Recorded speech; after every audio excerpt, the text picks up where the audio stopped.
Let me first describe what my hometown looks like. Jakarta, Indonesia is surrounded by beautiful oceans, exotic temples, and strong dialects. Does any of this ring a bell? Yes. The descriptions also fit very well with Busan. 7 beaches, attractive temples like Haedong Yeonggongsa, and we can't forget the famous dialect Busan 사투리. And that's when I knew Busan was going to be my second home. I grew up so much in Busan that I even mentor other students from Indonesia to help them with their Korean and life in Busan. When I teach them Korean, I sometimes see myself using 사투리. Looking back, I remember struggling to understand what my professors were saying because they were using 찐 Busan 사투리, you know, the real Busan dialect. But I think that's what makes Busan more of my home. Through the dialect, I feel the warm charm that no other city can mimic. Global City Busan. We are in it together. This campaign is brought to you by BEFM 부산 영어방송.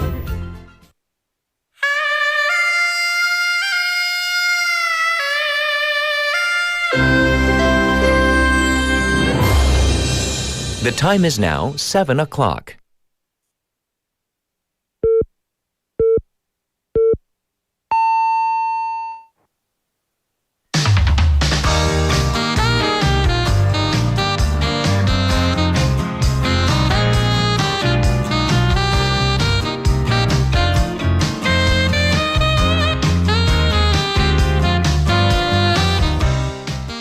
It is college admission season right now here in South Korea, and whether it's students in their third year of high school or people who are retaking the CSAT and applying again, it is unquestionably a stressful time for our youth.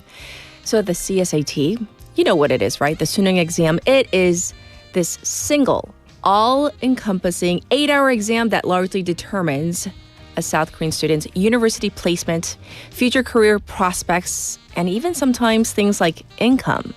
Well, for students who are going down the regular admissions or 정시 route, the stakes are even higher because your admissions are based on this singular score. And even for students who have already applied through early admissions or sushi, many universities, they still require a minimum CSAT score for acceptance. Well, the countdown has truly begun. We are D-7 to Suneung Day. I'm Catherine. This is Morning Wave in Busan on Thursday, November 6th on BEFM, 부산영어방송.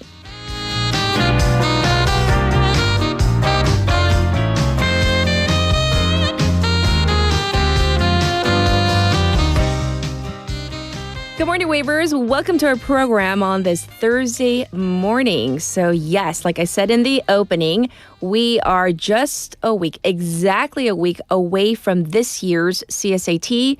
In Korean, it is the Suneung exam. It is crunch time for test takers, but also a period when you have to make sure that all of your I's are dotted, your T's are crossed. That is, you're taking care of the details. Be meticulous.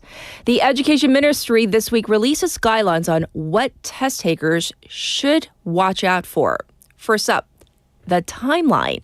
Test takers must go to the orientation next Wednesday. That's the day before the actual exam, and get their test tickets. On the day of the exam, you need to arrive by 8:10 a.m. with your test ticket and a photo ID and be in your seat by 8:10, right? Also, things you cannot bring to the test site.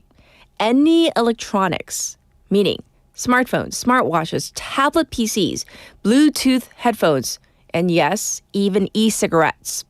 If you do have any of these, make sure to turn them into the test proctor before the first period, or else your test may be invalidated. And by the way, please note that the fourth period Korean history subject is now mandatory, and not taking this portion will also invalidate your score. So what about in the time between now and test day itself? Well, it's all about regulating your biorhythm to the test. Getting up, start studying, and eating like you would next Thursday so you can be in peak condition on test day.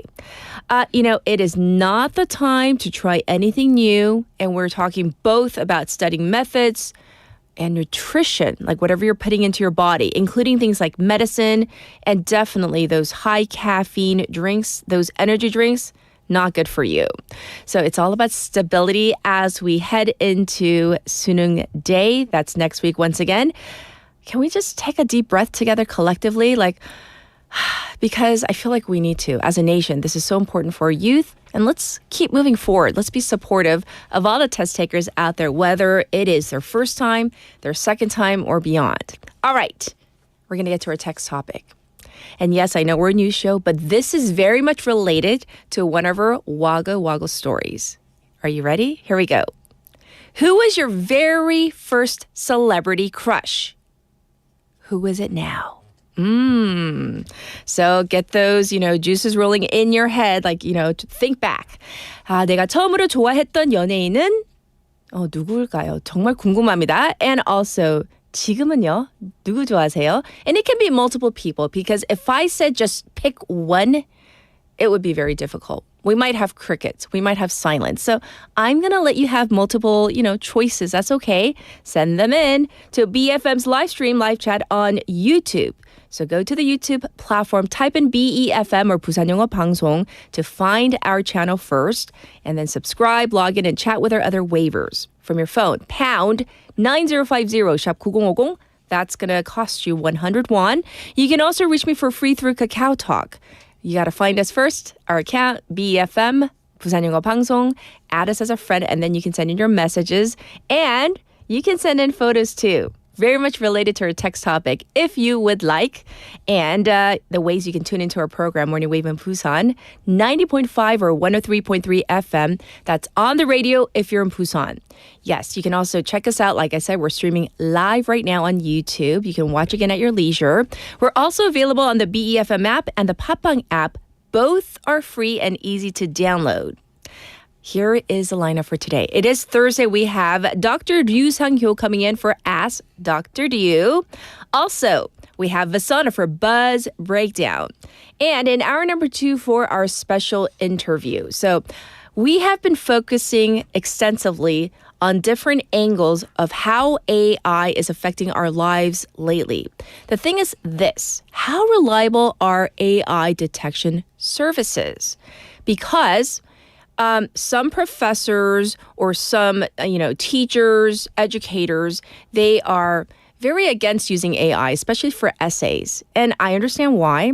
They want to make sure the writing is original and it's creative, but it's your own work.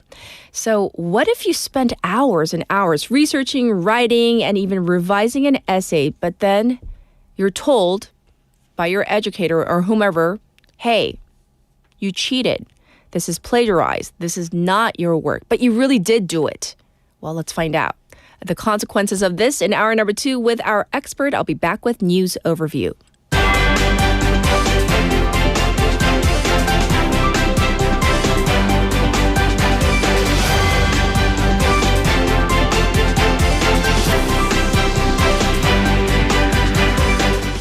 It's now 7:07. Excuse me. This is news overview.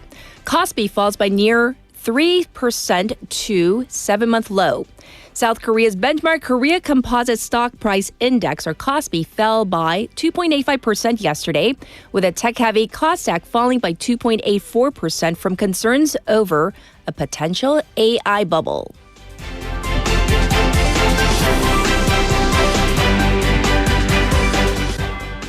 Prosecution seeks prison term for Moon administration officials over West Sea cover-up case.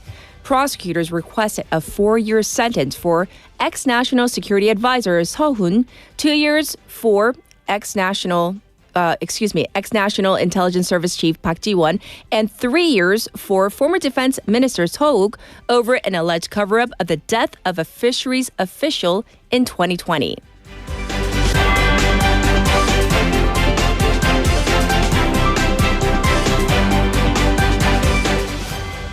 Prime Minister orders full survey of state asset sales. Prime Minister Kim Min-seok has ordered the government to conduct a full survey and audit of sales or disposal of state assets from former and current administrations.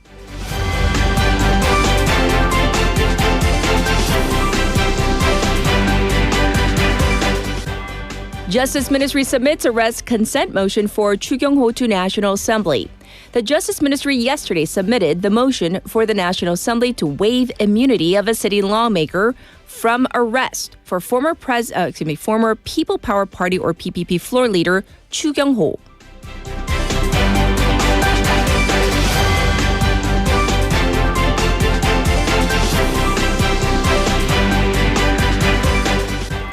U.S. Supreme Court begins hearings on Trump's tariffs case. America's highest court is hearing arguments to challenge against President Trump's tariffs in a case that may have wide implications to domestic politics and the global economy. And this was News Overview.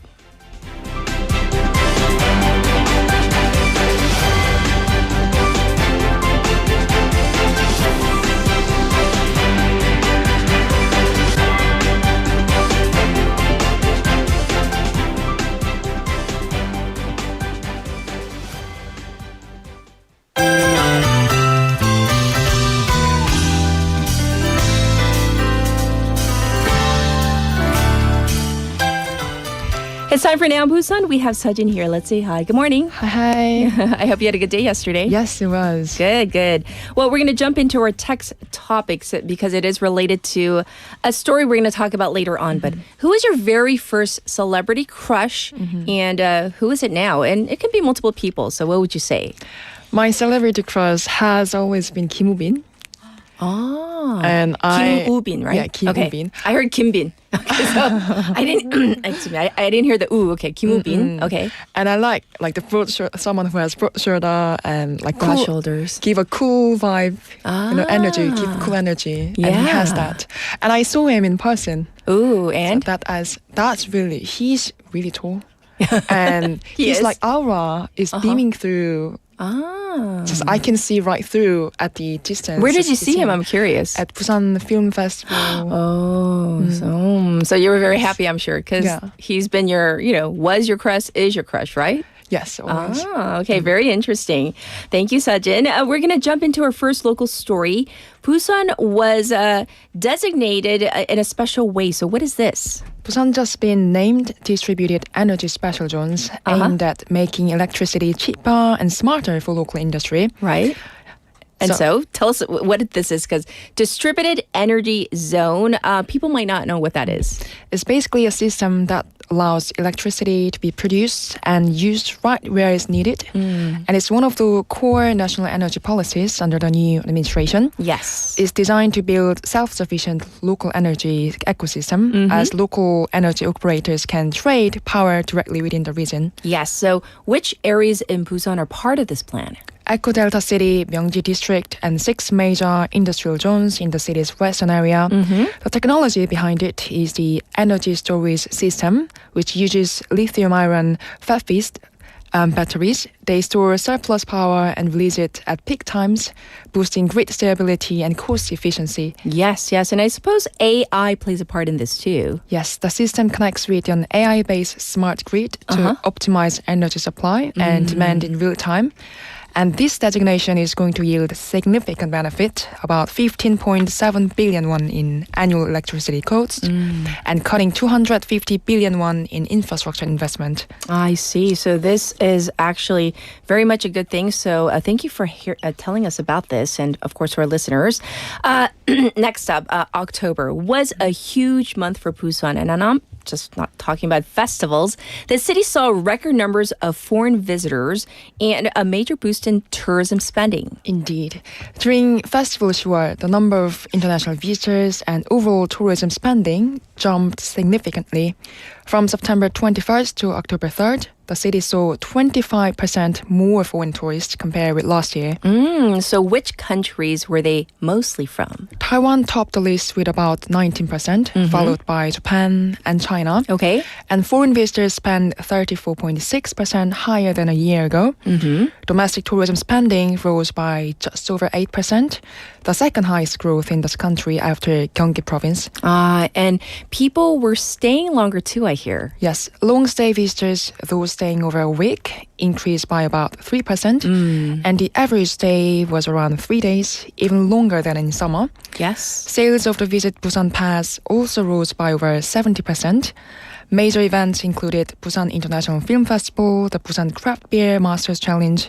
An official said, festivals will truly put Busan on the map as a global tourist city with a number of foreign visitors reaching an all-time high. Yeah, so we're talking about an amazing October full of festivals, visitors, and just really exciting, right, to hear that.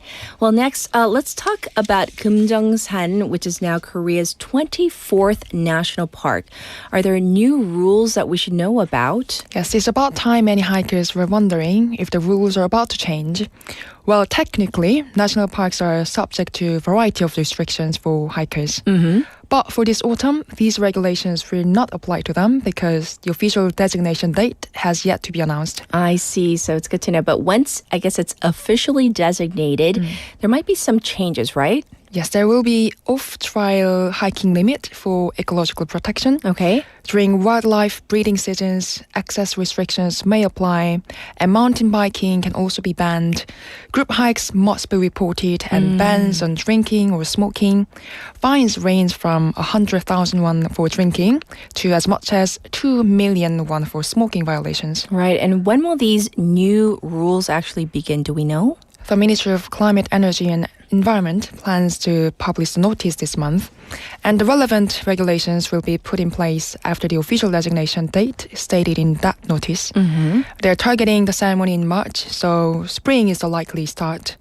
So by next spring, hikers might see some new signs and rules on the trails. So I imagine that could cause some confusion, at the beginning, if you're not in the know, if you're not paying attention to those signs. Many locals from Busan and Yangsan have been using certain paths as detours, and it's not yet clear which trails will be restricted.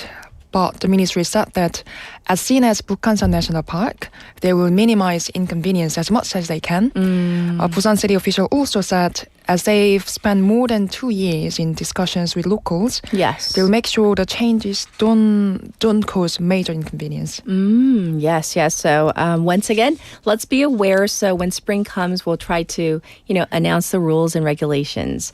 Well, now I hear that there is a new public space opening in Busan. So what is this about? Busan City Hall's rooftop garden called the Sky Garden is now officially open to the public. Okay. The Sky Garden was built in 2014 on the rooftop of the City Hall's 4th floor. Yes. But it had only been open to City Hall employees due to the security reasons. And they finally decided to share it with everyone. Yes. So what's it like up there? It's full of seasonal flowers, resting areas, a little play yard, and even a greenhouse classroom. And it's also connected to children's cultural space Tilaknalak, where the city will run children's playing on the street programs. It will also serve as a hands-on learning garden for children from the nearby City Hall Daycare Center. Yes. So if people want to visit, when can they go? It's open from 9 a.m. to 6 p.m. Just take the lift from the City Hall lobby to the 4th floor. And this is part of Busan City's effort to create more open public spaces for citizens. Yes, I'm glad that it's now open for everyone to enjoy. And now moving to our final topic. This is something fun for English learners. So Busan English Broadcasting Foundation, BEFM, is hosting a special outdoor edition of All-Star English, right? That's very right. The show is taking place at 4 p.m. on November 6th. So actually today. Yes. At Donga University's Bumincampus Square. So if you haven't checked out the show, it's an edutainment show mixing English learning with music and fun, right? Yeah. It will be hosted by all-star team including Kim Jo-han, Min-soo, and guest host comedian Lee Sang-un. There's also going to be music performances with Yein from Lovelyz, Yes. DJ Ferry, and Pee-wee player Kim Ji-yoon. There will be English quiz rounds themed around K-pop and a random dance challenge. And you can watch the live stream on BFM's YouTube channel, and the recorded version will air on All Star English at 6 p.m. on the 14th. All right. So if you want to check this out live, it is today once again. Thank you for going over all the details of our local news. We'll check in with you tomorrow. You're welcome. Everybody, this was Sujin. I'll be back with your traffic and weather. 안녕하세요. 개그맨 이상훈입니다. 올스타 잉글리시가 준비한 공개방송 We Are K 드디어 여러분을 찾아갑니다. I was R&B의 황제 한희영 우리 김조한 씨, 아츠 러블리즈 예인 DJ 페리와 피리 연주자 김지윤의 K-EDM 스테이지, 선물이 빵빵 터지는 다양한 이벤트까지. All-Star English Everyday Star 신민수입니다. 부기도 오고 날씨 요정도 옵니다, 여러분. K-Busan, K-Pop, K-Sound, a global festival of music, English and culture at We Are K. 동아 인터내셔널 데이와 함께하는 올스타 잉글리시 공개방송 11월 6일 목요일 오후 4시 동아대 부민캠퍼스에서 만나요. 저 러블리즈 예인이 또 함께해요. 모두 함께 만나요. 아츄.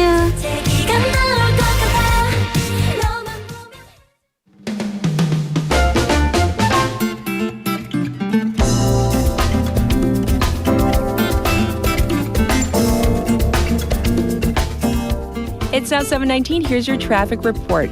First up, it is congested on the Dongso overpass from Hwangyong Ramp to the Old Gaegeum toll gate. It's also backed up on Gwanmun-daero from Pangnam Tunnel to Baegang Tunnel. It's looking slow on Luno-Samsung-daero from Myeongji Underpass to Shino Bridge, and also backed up on Jungwang-daero from Seil Hospital to Choryang intersection. Currently, it is 15 degrees Celsius under clear skies. It's going to go up to 21 today. Across the nation, it's going to be a mild fall day with the daytime highs going up to maybe 18, some areas 22 degrees Celsius. But be aware of the big temperature differences as well as thick fog on your morning commute. This was your traffic and weather.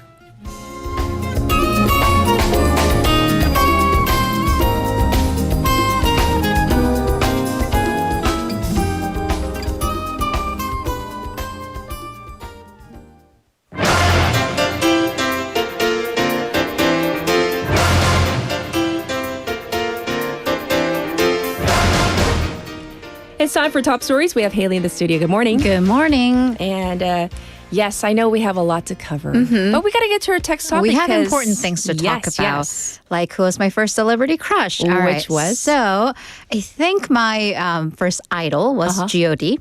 And I was a big fan of Son Ho-young. He's the sweet one with the big smiles. And yeah, and then I was trying to think of my recent latest. Yes.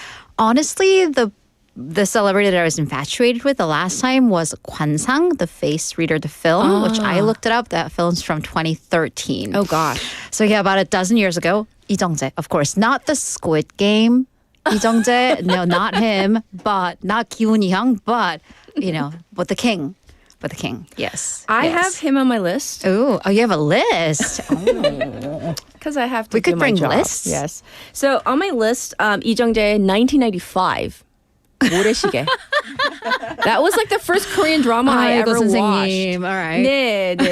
And I don't remember his character. I just remember he was a strong silent type. He was. I didn't watch it in 95, by the way. I watched it later because it was like, I was in the States. I wasn't into K-drama. But I saw it and I was just like, who is that strong, silent guy? And, it happened to be Lee Jung-jae. My current one, Lee Jin-wook. Oh, right. Good Because, one. currently it wasn't a recent drama, but it was just like, I like the strong, silent kind of. I mean, that reminds Don't me. talk much. 이서진 from Tamo, that like 아프냐 나도 아프다 scene. I watched that on VHS because I'm that old. I rewinded it so many times. I'm sure that damaged the tape. Yes. Anyways. Well, we have serious things to talk about, right? We do. 그러니까 왜 자꾸 이렇게 I know. 넘기시는데? Oh my god. Who are oh you my god. thinking about? You guys. Okay. So it's All right. Okay, serious now. The stock market had a sudden tumble yesterday. Yeah, Yes. nothing funny about that, right? Yes. So it was dubbed Black Wednesday by some media outlets, but the Kospi, as you said, maximum fell by 6 points at one point yesterday to 3,800. Yes. With the Korean won to US dollar currency, that rate fell to 1,450 won to the dollar. That is, by the way, the highest in 7 months. The market did recover slightly. It did end the day over 4,000 at 4,004.42 with a lot of domestic retail investors carrying that load. Right. So what about in the U.S.? What happened? Right. So we actually, to look at the fuller picture, we do have to go to Tuesday local time for the U.S. markets. Right. Because one stock, let me just focus on one stock that tells a lot about the story. Palantir. Palantir Technologies, that's been the darling of the stock market for the past year or 2 years. And then it released its Q3, third quarter earnings report. Right. And that's when stocks tumbled. Because Palantir has been one of the AI leaders in the United States, and the firm also has very close ties with the U.S. Defense Ministry, several government contracts under its belt. Right. So its Q3 earnings actually reached the highest ever at 21% increase in earnings. But the stock markets are all about expectations. Right. It was still below investors' expectations, and Palantir's stocks on Tuesday fell by nearly 8%. Keep in mind, though, 8%, yes, huge, but if we're looking at the yearly scope, Right. Palantir's shares rose by over 170% I for see. the past year. 2 years, 1,000%. Okay. So overall, though, the retail favorite index dropped by a considerable margin again Tuesday in the U.S. This includes things like Tesla, Reddit, Robinhood, in what Bloomberg called the worst day since April. And this is in reference to when President Donald Trump announced a slew of tariffs. Right. But then we're going to fast forward. Wednesday local time, U.S. markets just having closed. Shares made some gains back. The Dow Jones gained 0.48%, S&P 500 0.37%, and the Nasdaq 0.65%. Right. Here, the Supreme Court hearing that you just talked about, Yes. the tariff case was a big issue because justices, especially conservative justices, the U.S. Supreme Court has a conservative majority. Right. They seem to be skeptical on the government's position on tariffs. Oh, okay. So what drove the plunge from a day earlier, though? Right. So again, going back to Tuesday and then Right. yesterday's stocks, AI bubble, the fear of an AI bubble.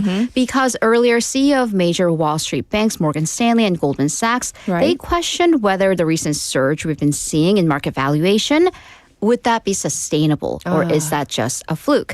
Michael Burry, who's an investor who famously predicted the 2008 subprime mortgage crisis, Right. also warned of a potential bubble in the market, leading to investors pulling their money out. Yes. So we'll have to see if yesterday was an outlier or else. But so far this year, large conglomerates, they've been doing quite well. Right. So I do want to give you an even bigger picture. Again, we're not offering any investment tips. That's No. between your judgment and any experts that you talk to. But let's look at the midterm, so the full year picture, because one bad day doesn't necessarily have to lead to a bad investment overall. Okay. Let's, again, look at last April. But the top 10 companies in South Korea, they saw a 103.8% jump in their collective market value, 시가총액, going from 761.9 trillion won at the end of last year to 1,552.5 trillion won, or that would be 1,552 trillion won as of the end of October. Okay. So this is based on analysis by CEO Score across top 10 corporations in South Korea, US, Japan, and Taiwan. South Korean firms actually top the list of the rate of increase among these four countries. Oh.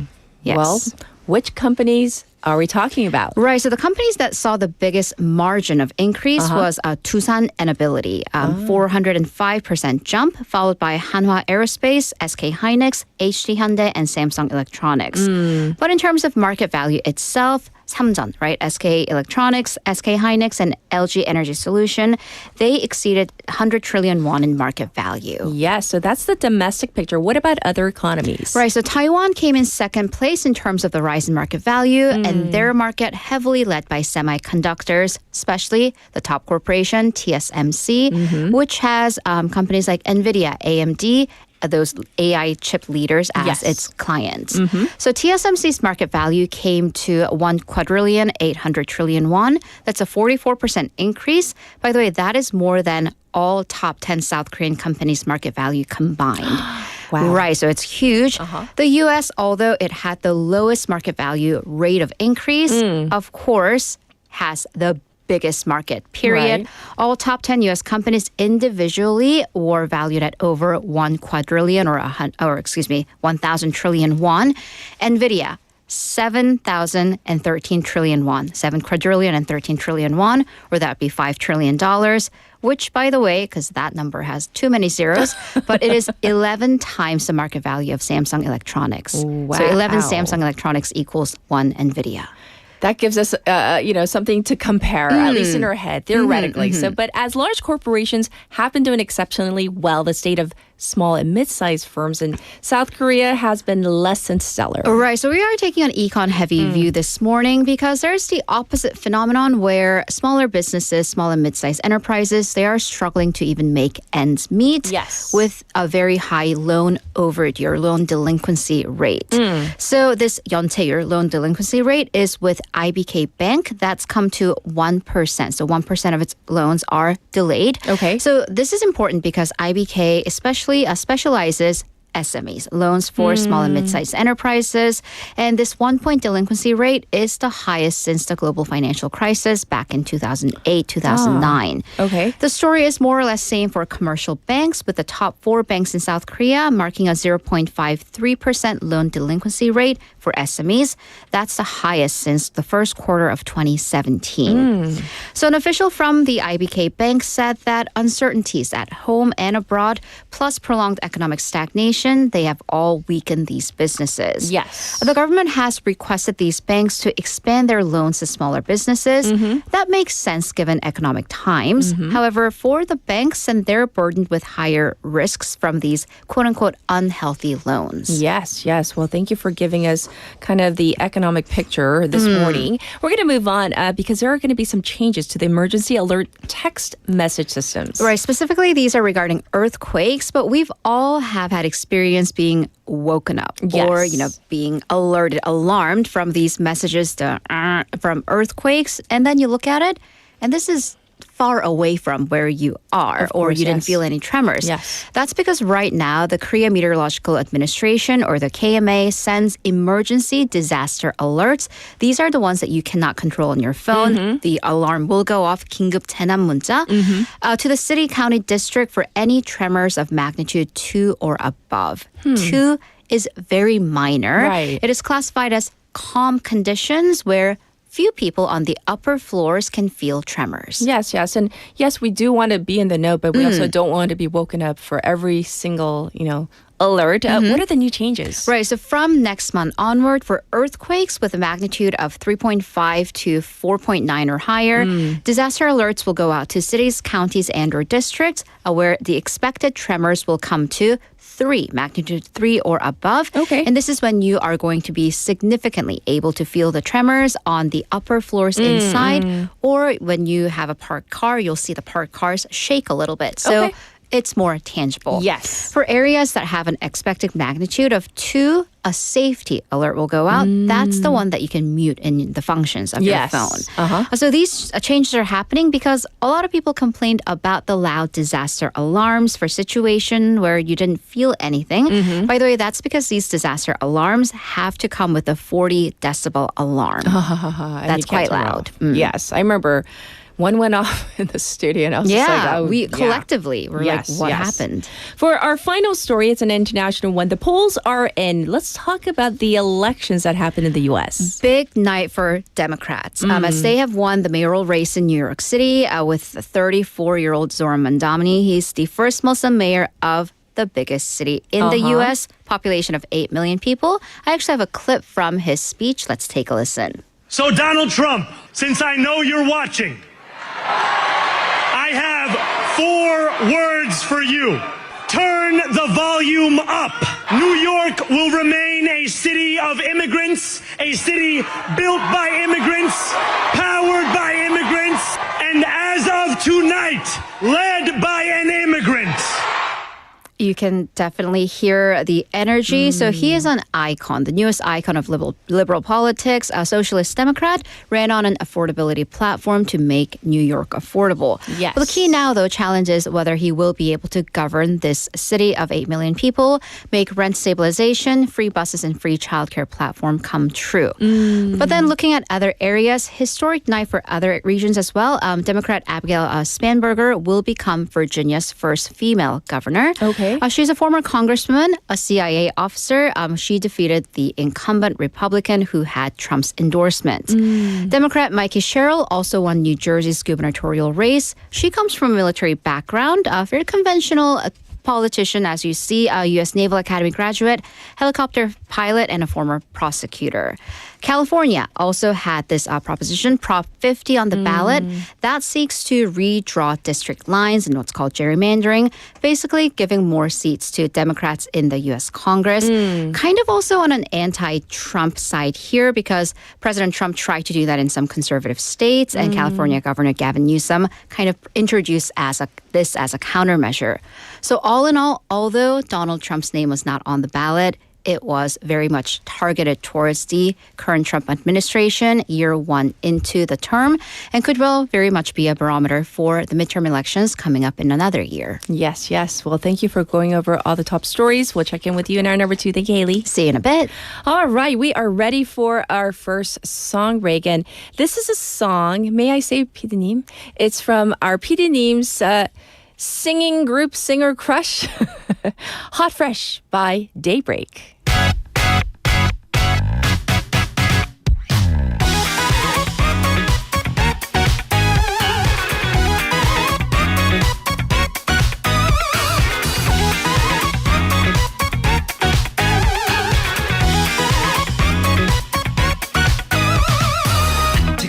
뜨거워 요즘은 너무 뜨거워 넌 나를 녹여버렸어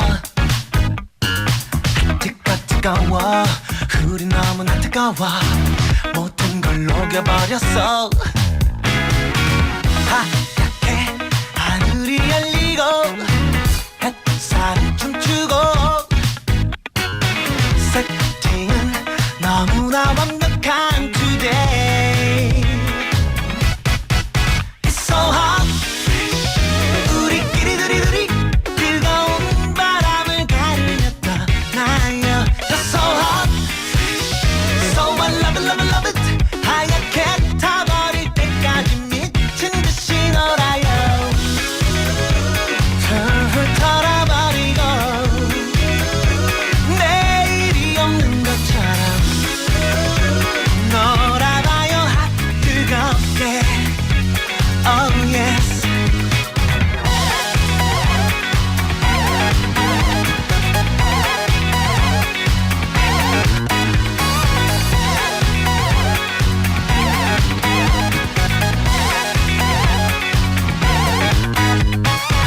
순간 fresh 걱정 따윈 trash 지겨운 날들은 refresh 뜨거운 lady 오늘 난 그대와 둘이 멋진 이 밤을 노래해 저 멀리 달빛은 빛나고 파도는 춤추고 Oh yeah 그리고 너무나 완벽한 그대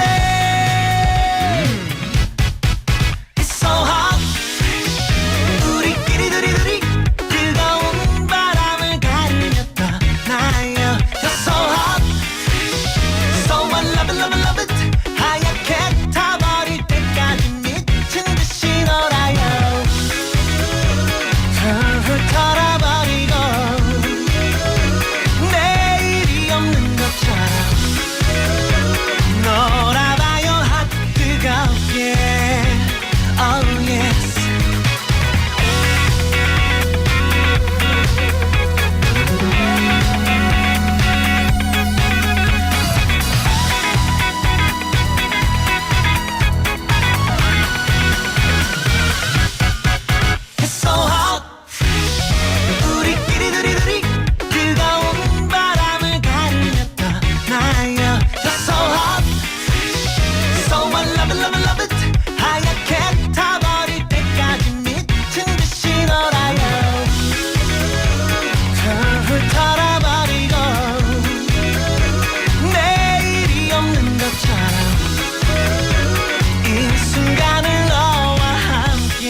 Welcome back, everybody. I am going through some of your messages. The text topic today, it is a fun one, but it's related to a story we're going to talk about in hour number 2. Who was your first celebrity crush?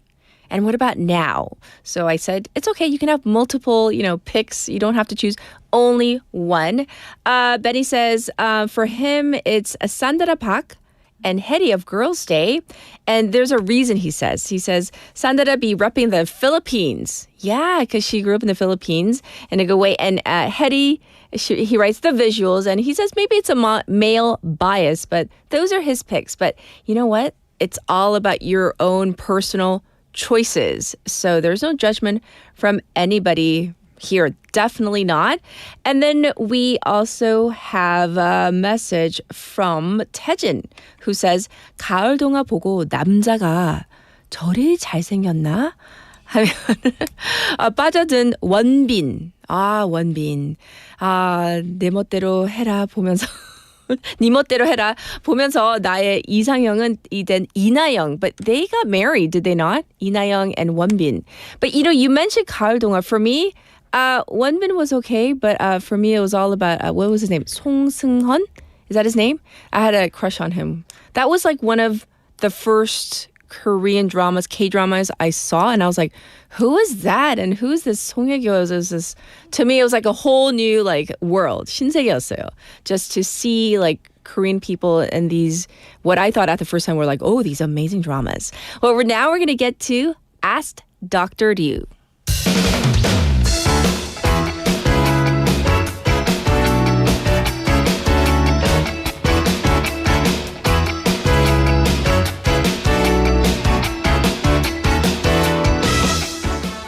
It is time for Ask Dr. Ryu. He's in the studio. Dr. Ryu Sang-hyo. Good morning. Good morning. How are you? I know you're tired because you were busy yesterday. It's okay because Okay. I'm the source of any energy. And also this studio, I always tell you guys, is a rejuvenating place for me. Oh. Okay, thank you for inviting me to this fantastic studio. Yay! Before we dive into our serious Yes, topic, on a less serious note, who was your first celebrity crush? And maybe now. It might have changed or maybe it's the same. Okay, my first crush was, when I was in elementary school, I get to buy a lot of 책받침. 책받침. 책받침 was a kind of a laminated photo of a celebrity. Sure. Yes, I haven't seen any kind of her movies, but her name was Sophie Marceau. I don't know how to call it. Oh, Sophie Marceau. Sophie Marceau. We have another person on the board. Tommy said Sophie Marceau Oh, really? as well. Saying he wrote, she was an angel. Yeah. Sophie Marceau. Oh, Yeah, so several years back, I looked it up online that how she looks like these days, and then also she's still pretty. Yes. Yeah. Anybody else? What about a Korean celebrity? A Korean celebrity, there are many. My Yes. 이상형 is a little 이상아. 이상아. So I looked at her. I didn't recognize the name. Okay. But when I saw her face, I'm like, oh, I know who that is. She's beautiful. Yes. Yeah, 이상아, and also 최진실, and it changes over time. Yes. It changes. Yes. Yes. I can't. It's so weird watching Dr. Ryu excited talking about celebrities. I love it. This is why we have text topic, right? To get to know you. All right. And then Tommy with 류쌤이랑 겹친다. I can't say the other word, but yeah.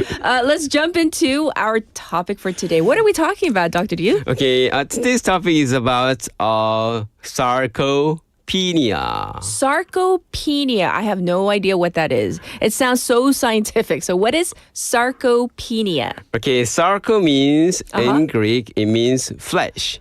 Flesh. And penia means poverty or loss. Loss. So whenever there are medical terms using this kind of a term, especially neutropenia means white blood cell. Okay. So neutropenia means low white blood cell, and thrombocytopenia means no platelets. Okay. So penia means deprivation or poverty. Okay, So okay. sarcopenia means muscle loss. Oh, muscle loss. I was going to say flesh loss. Are we that sounded Okay, so not kind flesh of... loss. Okay. Yeah, 근감소증 in Korean. 근감소증. Got it. Yeah. So as a neurologist, I can say that it's much more than that. It affects our brain and nerves and also even our mood. Okay. You know, blood pressure and diabetes, we can predict the risk of a heart attack and stroke. But muscle mass can predict your brain health. Muscle mass? And also even your longevity or lifespan. Really? So it can predict how long are you going to live and things like that. I never knew that, muscle mass was connected to brain health. But now we know, thanks to Dr. Liu. I mean, that's kind of surprising. Yeah, exactly. You know, when we move, our nervous system sends precise signals to our muscle fiber. Sure. So, but as muscles shrink, the motor neurons that control them also degenerate. So it becomes two-way street. Weaker muscles send fewer signals back to the brain, and that can accelerate cognitive decline. So recent studies have found that people with sarcopenia, low muscle mass, have a high risk of dementia and depression and even stroke. Okay. So basically, the state of your muscles can predict the health of your brain. Is that what we're talking Exactly. 맞습니다. about? 근육 Yeah, we got to 중요합니다. continue with the working out. Yeah. Yeah. Okay, so what are some facts that we need to know? Because, I mean, people are already chiming in saying like they had no idea about the whole connection between, muscle mass and brain health, so tell us more. Muscle loss starts earlier than most people think. Oh, no. By your mid-30s, Yes. you begin to lose about 3 to 8% of your muscle mass per decade. So, and that pace speeds up after 60. So here are some truly interesting facts. People with stronger muscle legs in midlife are shown to have better memory and better brain volumes years later. Okay. So when I look at some kind of teens or in 20s and wearing short skirts and showing off their skinny legs, as a neurologist and as a doctor with the clinical experience of 25, and also I can picture them what they're gonna be like in 30 years later. Because, as a female, as a woman, like, when you're younger, like, I guess kind of the ideal aesthetically, at least looking wise, like, women want, thin legs. I mean, nobody is out there saying, I want like really big, fat, not fat, but like really, massive legs or like muscles. It's usually not the norm, at least here in Korea. Everybody wants to be like really wayfish, really thin, especially their legs, right? That's right. So let me give you some example. It's kind of a little bit exaggeration, but look at that. There is a elementary school kid who smokes. It's just an example. Yes. And then you can picture that what this kind of kid's gonna be like when the kid goes to high school and university. So as a doctor, I've seen many patients. When you're skinny in your 20s, I can picture them how they're going to be like in their 50s. So, and when we say skinny, you mean like just really skinny, with if they're not working out, just skin and bones, that's right? Skinny. And also, people sometimes make fun of some friends with 꿀벅지, like a really big thigh. Yes. Actually, that's a blessing. Yeah, 꿀벅지 is a really good source for your brain, actually. And also, as we get older, that's like a safe haven for guaranteeing your long, healthy life in your midlife and as you get older. It's a blessing. So, for instance, there are two types of obesity. One is apple shape. Apple shape is the fatty part is concentrated on your stomach and then belly. Okay. But the other type is pear-shaped obesity. Around It's your like hips and thighs. Hips and thighs are bigger than. They're not working as a risk factor for some kind of other cardiovascular, some other diseases. So they like a bank for your later life. pear-shaped. Yeah, pear-shaped, which means high, very big bottom and very big, massive thighs. I see. So it's a kind of blessing. Oh, okay. So we'll try to change your thinking on that a little. Yes. Okay. So when we exercise our legs, like do squats and things like that, it's not just for the legs, you're saying. It's actually good for our brain? That's right. It's also good for our hippocampus. Hippocampus HEMA is responsible for our memory and cognition. Interesting. And so tell us more. What happens when we work out our legs?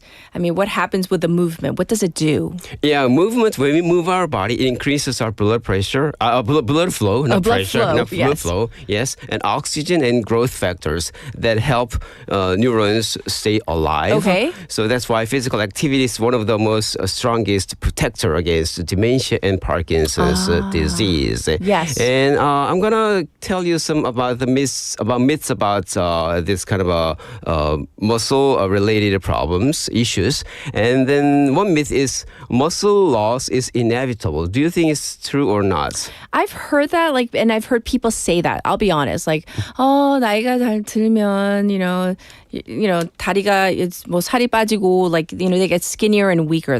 I've heard that. Yeah, Is that's that true? right. Actually, it's not true.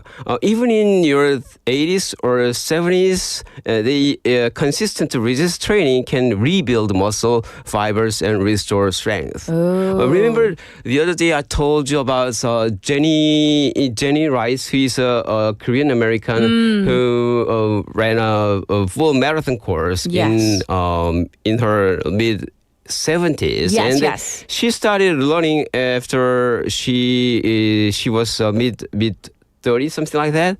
So she set a record. She finished a full marathon course, 42.1km within 3 hours. Right. Yeah. So it's not your age. It's the consistency matters. So you can rebuild your muscle even if you're older than maybe me. You can rebuild your muscle strength and you can regain it. It's consistency matters. I have a question. Yes. Yeah. Very. 질문이 있는데요. Some people seem to say walking is good for you. I understand walking is good for you. I walk as well. But is it enough? When you were talking about leg exercises and building muscle, is it enough? It's not enough, actually. Walking is wonderful for cardiovascular health, but it doesn't stimulate muscle growth. You need resistance and strength exercise. Yes. Some people might say, oh, my joints hurts, my back hurts. In that case, that's kind of excuse because you can rebuild your muscle without using a lot of joints. For instance, we call it isometric exercise. Okay. When I was in high school, I got reprimanded. I got punished from my teacher. And also, especially 기마자세. You know what 기마자세 is? It's half squat or standing like a chair. Oh my God, they sitting. did it instantly. Yeah, that's right. You can tell I've never been schooled in Korea. I was like, what is that? 이렇게 하는 거예요? Not standing up, not squatting all the way down, just in the middle. Oh, that sounds painful. And actually standing, hold still that position for maybe 1 minute might a little bit painful, but after 22 minutes or 5 minutes, you're gonna sweat a lot, and then you're gonna feel pain around your thighs. But actually, it's a blessing. Your teacher is gonna giving you a chance to grow healthier. So that calls, I would say, horse riding stance. I wanted to do that whenever you're doing dishes, whenever you brush your teeth. So just make the most of your time. So that can, those kind of things are resistance training. They can rebuild your muscle. Yes, and also older people should eat more proteins. So that's another important thing. So we do have to wrap up. So I want to get your closing thoughts on this because people are fascinated by this topic right now. So what would you say? Okay, muscle doesn't disappear overnight. It disappears in silence. But you can reverse your aging process by moving your butt as much as possible. Yes. Especially. And also just squeeze in some exercise whenever you brush your teeth and whenever you're doing dishes. So just a little squat. Not all the way down squat. Half squat. Half squat. Yeah, I would recommend that. Oh, well, I'm going to do it starting today. while I'm doing the dishes. Well, Okay. thank you so much, Dr. Liu, and we look forward to next week as well. Thank you. Okay, thank you. Bye-bye. All right, we're going to wrap up hour number 1. But of course, we'll be back at 8 o'clock. This is Reality by Richard Sanderson from La Boom.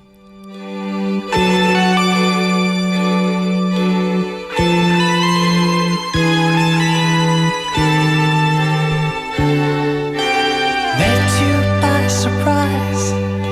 I didn't realize that my life would change forever. Saw you standing there. I didn't know I'd care. There was something special in the air. Dreams are my reality, the only kind of real fantasy. Illusions are a common thing. I try to live in dreams. It seems as if it's meant to be. Dreams are my reality, a different kind of reality. I dream of loving in the night, and loving seems alright, although it's only fantasy.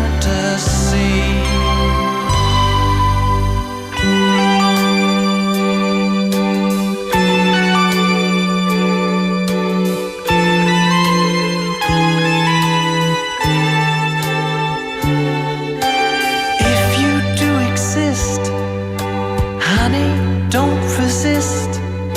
Show me a new way of loving. Tell me that it's true. Show me what to do. I feel something special about you. Dreams are my reality, the only kind of reality. Maybe my foolishness is past, and maybe now at last I'll see how the real thing can be. Dreams are my reality, a wondrous world where I like to be.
K-pop, K-sound, a global festival of music, English, and culture at We Are K.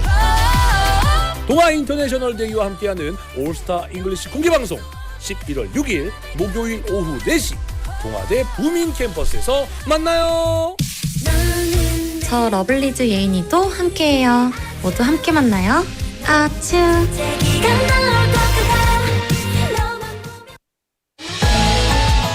In celebration of the 6th World Peace Forum, BEFM presents a special open concert, Singing for Peace.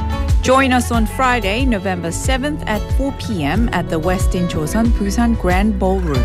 A heartwarming music concert featuring Team, Danny Jung, Yoonbi, and the traditional music group Ipul coming together as one to sing for peace through music. Join us on the path toward world peace, where melodies and heartfelt messages of harmony come together to inspire and connect us all. We invite you to join us.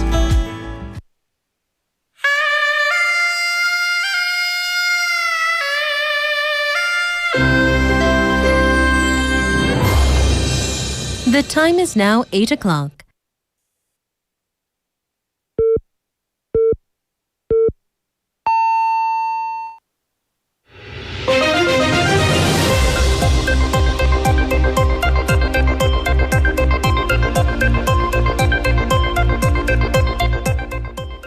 It's now 8 o'clock. This is hour number 2 of Morning Wave in Busan. This is Spotlight News. Kospi falls by near 3% to 7-month low. South Korea's benchmark Korea Composite Stock Price Index, or KOSPI, fell by 2.85% yesterday, with a tech-heavy Kosdaq falling by 2.84% from concerns over a potential AI bubble. The authorities issued a sidecar to halt KOSPI's program sell orders for 5 minutes at 9:46 a.m., with another sidecar for the Kosdaq issued at around 10:26. Foreigners and institutions dumped local shares worth 2.5 trillion won and 79.3 billion won respectively, offsetting retail investors' net purchase of 2.57 billion won.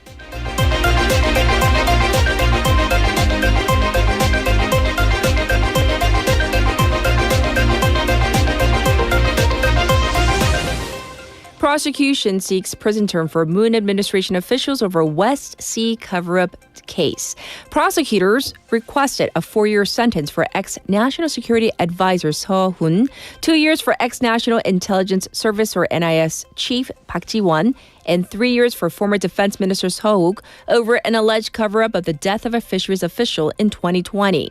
The case involved former Moon Jae-in administration officials allegedly attempting to hide North Korean soldiers' shooting of a South Korean fisheries ministry employee in the West Sea and manipulating reports to label him a defector.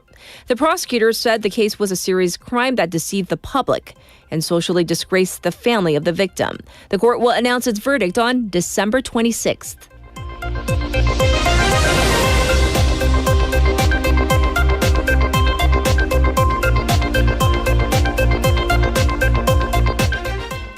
Prime Minister orders full survey of state asset sales. Prime Minister Kim Min-seok has ordered the government to conduct a full survey and audit of sales or disposal of state assets from former and current administrations. The measure follows orders from President Lee Jae-myung to halt such sales after concerns that they were being sold at a loss. Kim called for strict action, including investigations in cases of damage to public asset value and preferential treatment. Kim also named the sales of news network YTN's shares under the former Yoon Suk-yeol administration as part of then government's overhaul of public institutions.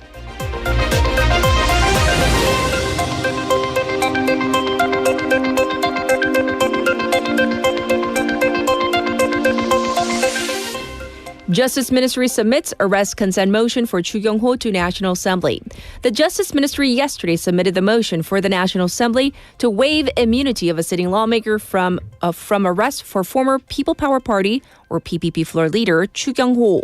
Chu faces arrest as a suspect in the Cho Eun-suk Special Counsel's investigation for his alleged role in having played a key role in ex-President Yoon Suk-yeol's martial law declaration. The Speaker of the National Assembly, by law, must introduce the motion in the first regular session upon receiving the request and put the motion up to a vote within 72 hours. Chu has previously said he will waive the immunity, but the procedures will likely take place regardless of his position.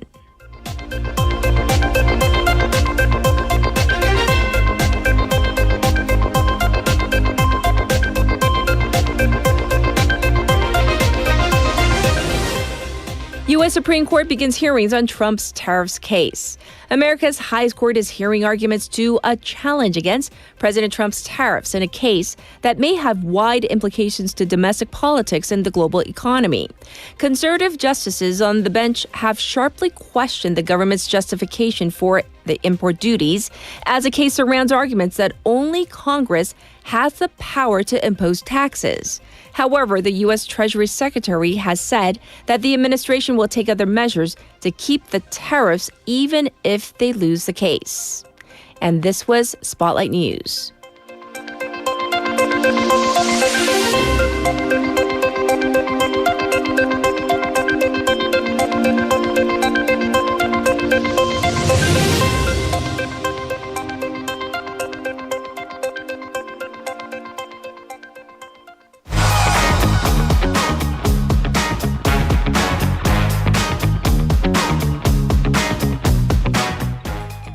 It's time for Wagga Wagga. Haley's back. It's gonna be a good one. Yes, it shall be.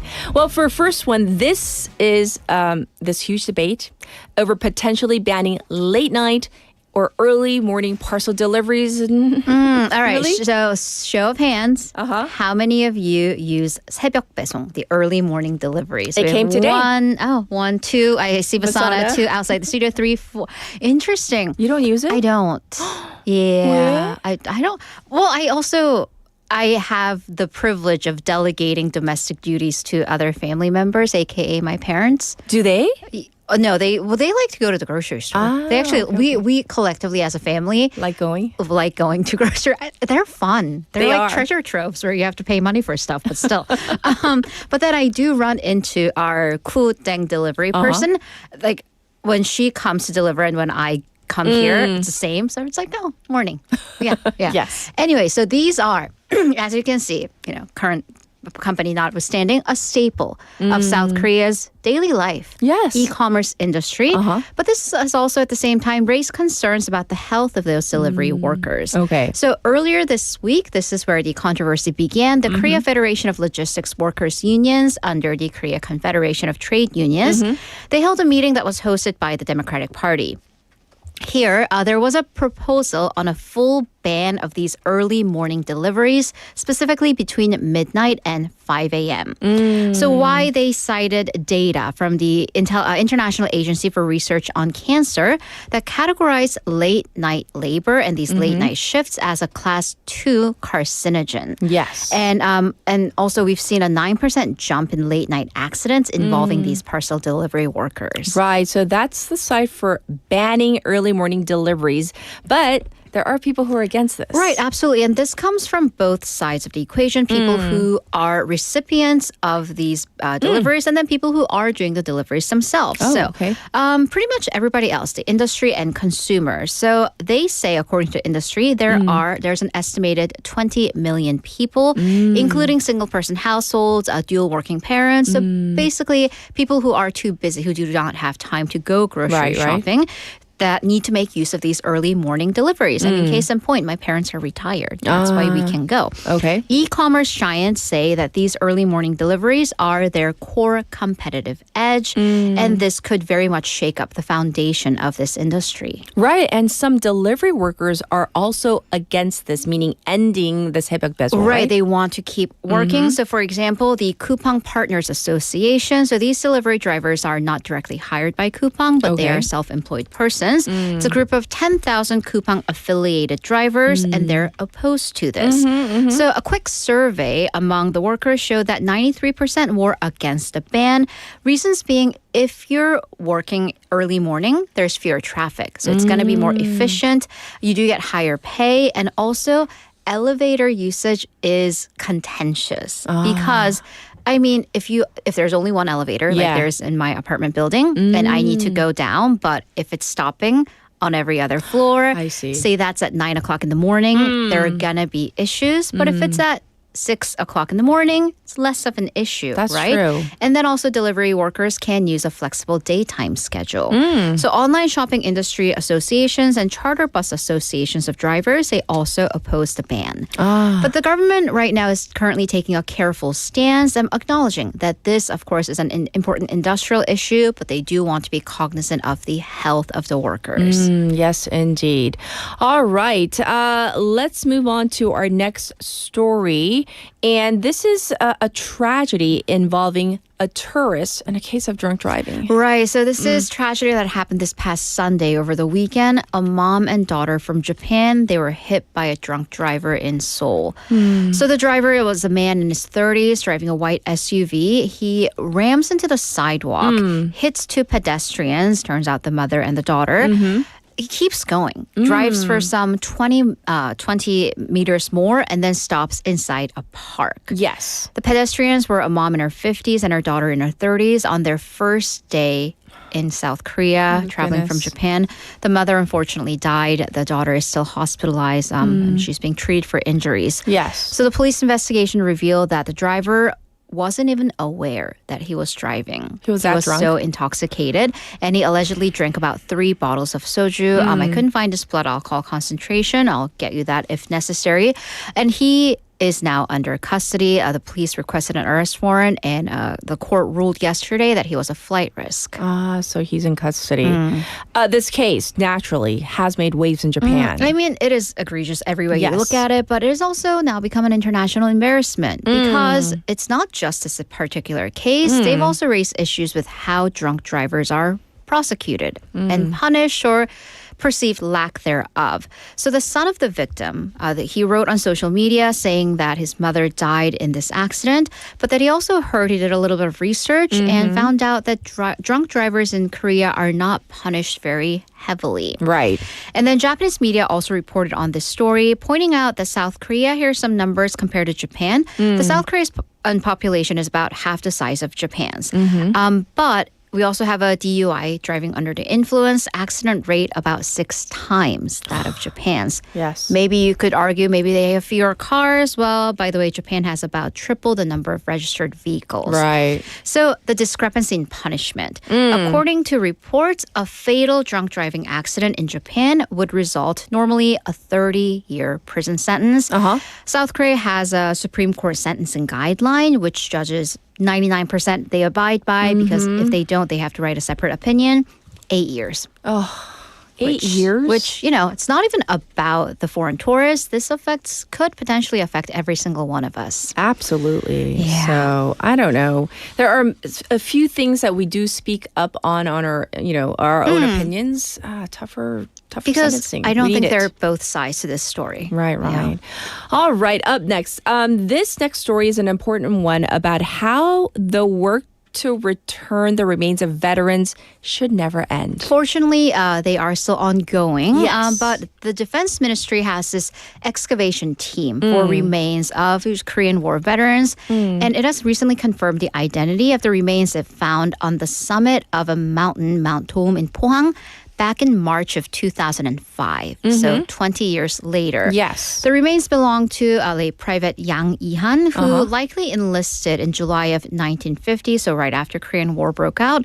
And he fought in the Battle of Pohang in September of that year and died in battle at the age of 19. Yes. But it turns out he got married at a very early age before the war, and he had 2 daughters even before the war started. So there is still surviving next of kin. Yes. So how were the authorities able to confirm his identity after all this time? Right. So now they have his DNA, but then this team, the Defense Ministry, has also been going around taking DNA samples of surviving family members of veterans. And Private Yang Yang's now 78-year-old daughter recently submitted her DNA sample, leading to the confirmation. They actually live locally in Gijang, in Busan. So the Defense Ministry held a Return of Heroes event at their home. So Ms. Yang, the daughter, said she never thought, although she submitted the sample, she was very doubtful this would eventually lead to anything. But she said this all feels like a dream.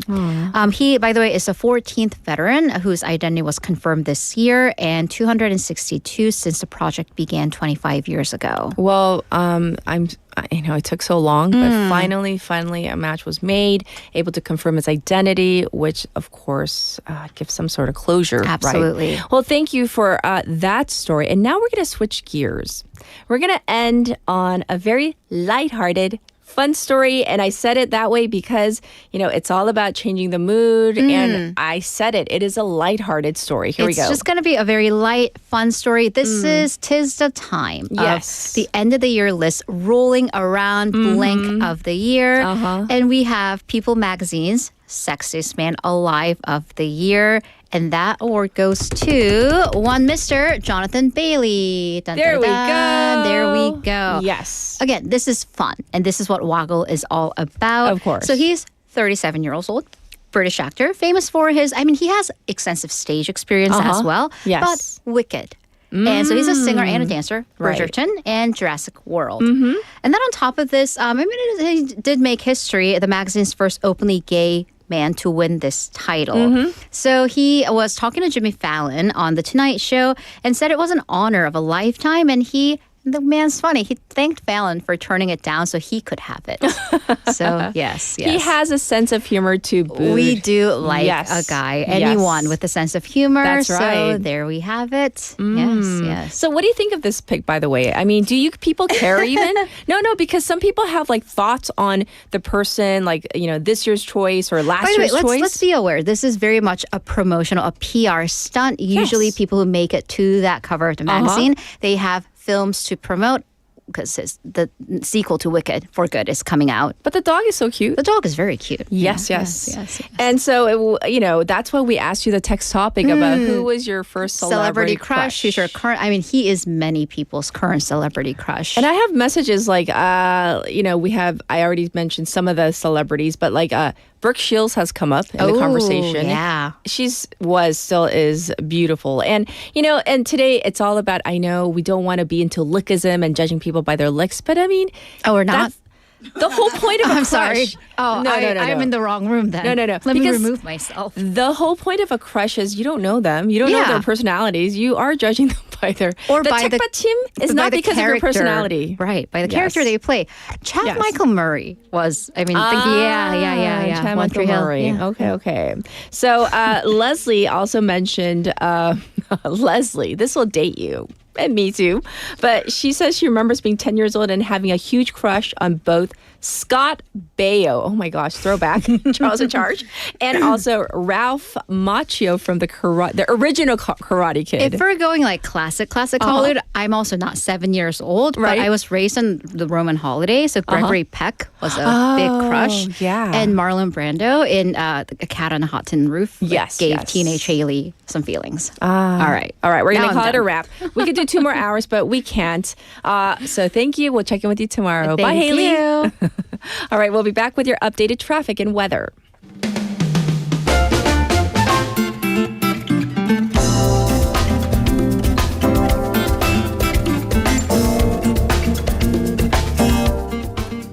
It's time for your updated traffic report. First up, let's talk about the Mandakdero, which is congested. From Mandak intersection to the Mandak Cathedral, there is traffic on Pyeonglo from the Wondong ramp to Suyang Tunnel.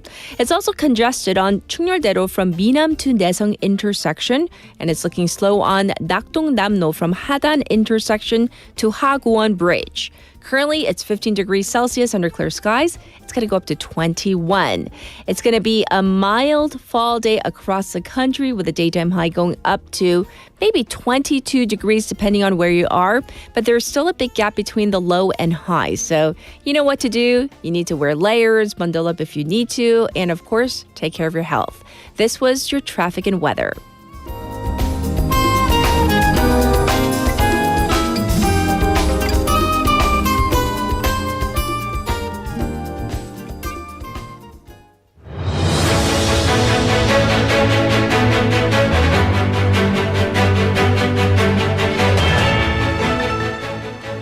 This is our special interview. Can you imagine this? Picture this. Spending hours researching, writing, and revising an essay, and you submit it, only to be told it's not your work. For anyone who has gone through higher education, the memory of long nights brainstorming and proofreading is all too familiar. I definitely remember those days, but times have changed.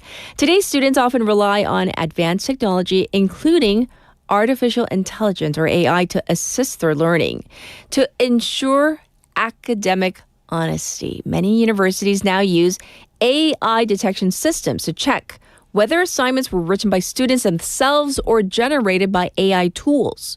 Today, we're going to take a closer look at the reliability of these AI detection services and the growing concerns surrounding their use in education with our expert. We have Professor James Brousseau, Professor of Philosophy and Computer Science at Pace University and visiting professor at the University of Trento in Italy. Hi, welcome to the program. Hi, Catherine. Happy to be here.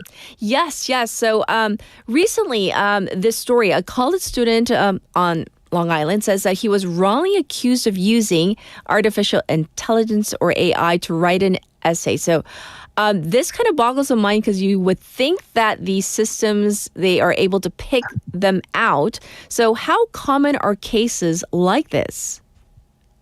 Well, I think the first problem is we don't know how common these cases are, right? I mean, there's no way to know exactly who has been cheating and who has not been cheating. So it's sort of like asking questions about other delicate subjects, sort of like sex, let's say. It's very difficult to get a true and factual answer. So we are uncertain about the absolute measurements of how well these kinds of tools are working. However, we can locate some cases where it does appear, the evidence does seem to suggest that the tool has delivered a false positive. That is, it has indicated that someone likely cheated on the exam and they did not. And so as long as that exists, as long as those false positives exist, we are going to have practical and simply ethical problems that surround the use of these tools. Because like you say, and there's almost nothing worse for a student than spending hours and hours working, applying him or herself, right, coming to a conclusion which they're proud of, and then being accused falsely of cheating. So it's an serious academic problem. Yes. And how do these detection tools work in the first place? I mean, what are these systems looking for as they analyze a student's writing? Sure, excellent question. And I think that helps clarify quite a bit of the other sort of issues surrounding these tools. The way they work is the following. They work with something called perplexity. Okay. And perplexity is actually quite simple. Perplexity is the idea that how predictable a word is in a sentence. So what computers do, what AI does, is it takes a sentence and simply predicts what the next word will be in that sentence. Okay. That's why the computer sounds very generic. Like the kinds of things that ChatGPT produce are very generic. It sounds like anyone could be speaking. Everything is very regular. The sentences are all about the same length. They're not surprising and so on. But humans, by contrast, we don't speak that way. You and I have our own little idiosyncrasies. We have our own sort of private vocabulary that we use more than others. Our sentences are long or short. Yes. We have this kind of human variety. So what a computer does is, when it finds a student response, which is too generic, too regular, which sounds kind of automatic, it says, oh, maybe that person is cheating. Now, just to add to this, just one further thought, here's where the problem arises. For people like me, who learned English as a first language in a family, idiosyncratic family like all of us, I am probably not going to get flagged by that machine. But for someone who learned the language academically, and learned it a bit kind of like a machine, that's the kind of person who tends to speak in predictable and generic ways. So there are certain individuals like English as a second language learners, or some people who have other learning disabilities who have to learn language more academically instead of sort of naturally. Right. And they tend to be over-indexed in these false positives. And so there are two kinds of problems here. Yes. The one is we get some false positives. The other is it seems like some populations are more vulnerable to getting false positives than other ones. So both of those two sort of need to be managed by universities as we look at the use of these tools. Yes, because when we think about universities, higher education in whatever country, obviously there are going to be students who are very, it's their so-called mother tongue. It was their first language. They grew up in, let's say, in an English-speaking household versus, as you say, professor, English as a second language learner, maybe their third language, etc. I mean, it kind of boggles the mind, though, that there might be people who are more vulnerable to this. So from your experience, these tools may not be perfect, obviously, but are they accurate enough, or do you think they need to tweak it even more so that we have fewer of these false positives or zero false positives? I think that's a question that simply does not have a definitive answer. I think that's the kind of question that we will have to deliberate on as a society. How many false positives are we willing to accept in order to get some kind of guarantee that students are actually doing their work? So I think the theoretical answer is that's a collective decision we're going to have to make. Yes. I think there's also a practical answer. And the practical answer is given the advance of the lack of advance of the technology right now, it seems to me that it would be a mistake to simply mimic the finding of the machine. If the machine says that this is results from the use of AI, I don't think we should just accept that. Instead, we should have a kind of secondary process, and it's not difficult to do, where we simply check and see, well, can the student do this work independently? This might involve something like asking the student to sit with the professor and have a brief 5-minute oral exam where the professor simply addresses the kinds of questions that appeared in the essay to the student and sees, well, can the student produce in live the same thing they produced in writing?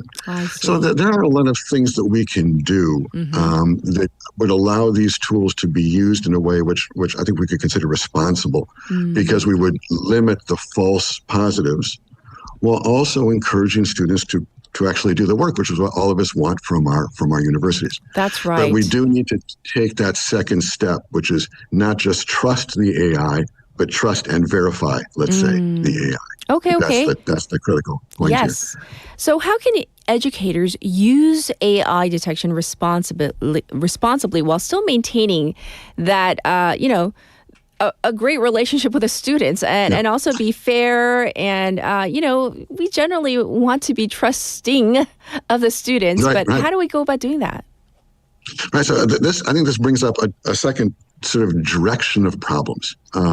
One problem is it changes the student-professor relationship or the university-student relationship from one of mutual support and learning to one kind of cops and robbers, right? Yes. We're trying to catch each other. So the university develops new tools to find the AI cheaters. The AI people develop new tools to beat those tools and so on. So the whole thing becomes a cat and mouse game, and learning goes out the window while people sort of have fun going back and forth, or don't have fun going back and forth trying to cheat the system. So that's one problem. And then a second problem is that just the use in general of AI and these tools, which try to determine if students are or are not using AI, all of this does, at least many people argue, kind of cheapen language. That is, because the sort of language that AI produces is very generic. Yes.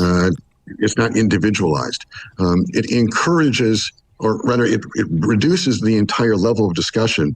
As long as we're talking about AI and what AI does or doesn't do, it brings us all down to that level of sort of generic discussion. We talk in ways which are very simple or axiomatic.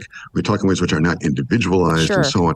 So I think that there's a second problem with AI generally in the university, and that is that it tends to reduce the individuality of students. Yes. And so finally, kind of to wrap all this up, it's certainly clear that AI, large language models are coming. Students are going to use them. There's nothing we can do about that. What we need to do is find a way to work to ensure that students find their own voice with the tools. That is, that they use the tools in order to express their ideas instead of letting the tools express ideas for them. Yes. That's the student side. And then on our side, we simply need to develop new technologies and new practices for, let's say, encouraging students to do that, as opposed to encouraging them to simply beat the system. And if we just use these AI tools, then the result will be that they will just try to beat the system. Right, so we need to use the AI tools with these kind of secondary human interventions to make sure that the university functions in the way it should. Right. But this is a challenge. It's a challenge that all professors are facing. Indeed, indeed. Well, I want to thank you so much for your time, sharing your personal insight and experience and expertise with our listeners today. And you gave us more food for thought. And I think that's actually necessary, so that we think about it and we discuss amongst ourselves as well. So thank you for your time today. Of course, Catherine. Thanks for having me. Absolutely. This was Professor James Brousseau. And I feel like this is a conversation that needs to be had at on all levels. And this, what he pointed out, though, that relationship between teacher and professor and teacher, it shouldn't be cat and mouse trying to catch a student in using AI tools. But, where does the learning go then? I mean, are we learning anything? Are we teaching something that is valuable to our students is, I think, the bigger question. All right, we're going to take a song break right now. So here it is. This is 하늘색 풍선 by G.O.D. Okay, I'm a cheerleader now.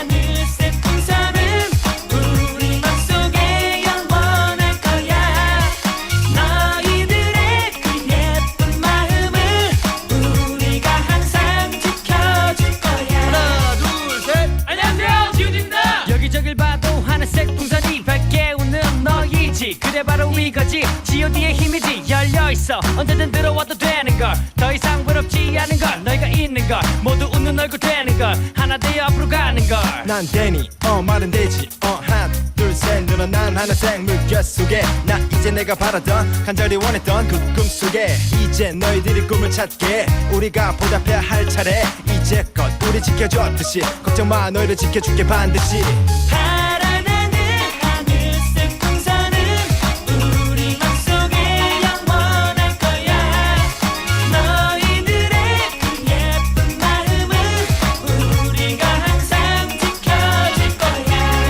너무도 많은 시간 지나가 필요 없는 기다림이라고 생각했었나라고 생각한 나의 부지런 마음 알게 한 너희들의 함성만이 남아 가슴속에 남아 나의 힘의 원천이라 생각하는 나의 마음 오라 함께 웃을 수 있지 울을 수 있지 너의 마음 나의 마음 언제나 함께하지 데니 계산 호의와 태우 그리고 난 누구 너희들과 함께 기쁨 나누며 때론 실망시켜 가며 서로 아껴 너무나 자랑스러운 하늘색 풍선 없어 이제 난 불안한 건 난 근육으로서 약속해 항상 이 자리를 지키며 너를 기다릴게 파란 하늘 하늘색 풍선은 우리 맘속에 영원할 거야 너희들의 그 예쁜 마음을 우리가 항상 지켜줄 거야 난 아직도 이렇게 부족한 우리를 언제나 아껴주는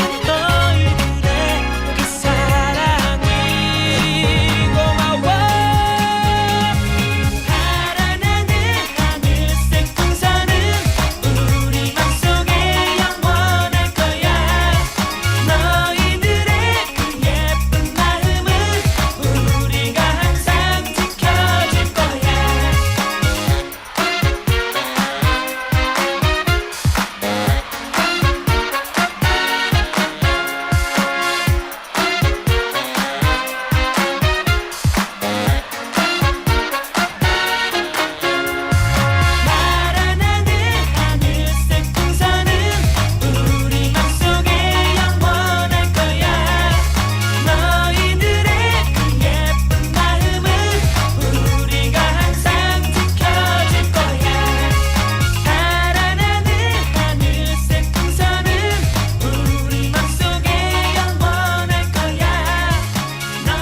It's time for Buzz Breakdown. I'm on. I know. Vasana, you have that look like you were flabbergasted. I thought you were going to do some announcements or something. How are you? Good morning. Yes. I'm fine, thank you. And you? I'm fine as well. So, before we What's the text dive topic? into our Buzz Breakdown, Yep. who was your very first celebrity crush? Oh, that was the text topic? Yeah, that was the text topic. We were just having I thought you were funny just talking about conversation. other things. Okay. And who is it now? It could be the same person. Or it could now? be the first and then now. Oh, when I was Listen. young? Yeah. It was on TV. It was just all blondes on TV when I was young. Yeah, that's true. So it was Bo Derek.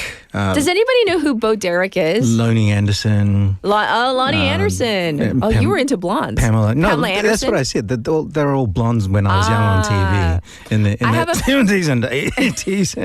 But I have a funny story about Bo Derek. Okay. Yeah, my mom didn't know any better. She took me to see Tarzan because she thought it was Tarzan, like a kid-friendly movie. We went in, and then it was so explicit.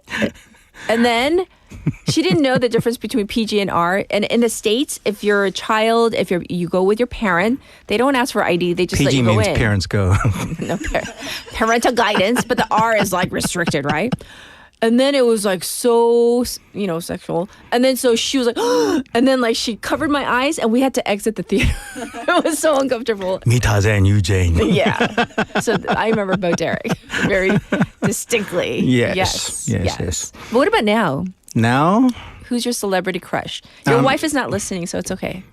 My wife's not listening? Yeah. So How do you know? feel free. She's hiding behind the curtain. No, she's at a meeting right now. So do you have one? Not really. Not really? No, I'm not. I'm too old to have crushes. Really? Okay. Yeah. If you say so. Yeah, I'm more into.